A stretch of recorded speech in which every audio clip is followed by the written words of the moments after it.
One day, George the steamroller was waiting for Percy to take him to a new workplace. George was being very rude to Rheneas and Scarloey, replied Scarloey. Retorted George. Then Percy arrived to take George away. He was still rebelling. The little engines were pleased to see him go. George grumbled all the way to the old branch line. He was going to turn it into a road. When they arrived, George was rude again, said Percy. Huffed George.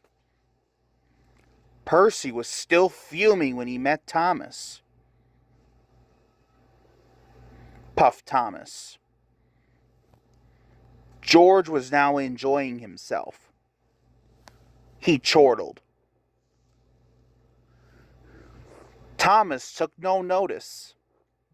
George felt insulted. But Thomas didn't hear. At last, the workmen reached the level crossing, said George. So they did, but not properly, and George knew it. Later, Thomas was traveling home on the same line. He was pulling freight cars filled with vegetables. The signalman had forgotten to warn his driver about the crossing, said Thomas happily. Called his driver, but it was too late. Next day, Percy told Gordon all about George. Snorted Gordon. George had been taken to some yards to work. Duck arrived with a train of empty freight cars. George was blocking his way, and a car was stuck on the main line. Demanded Duck. Replied George. Said George rudely.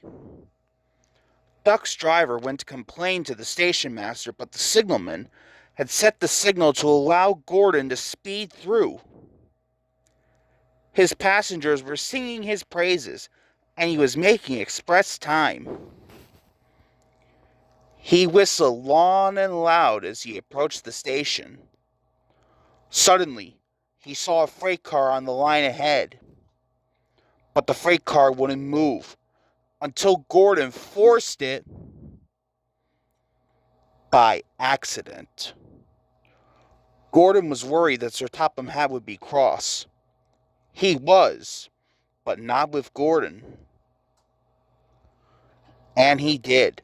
A few days later, said Thomas.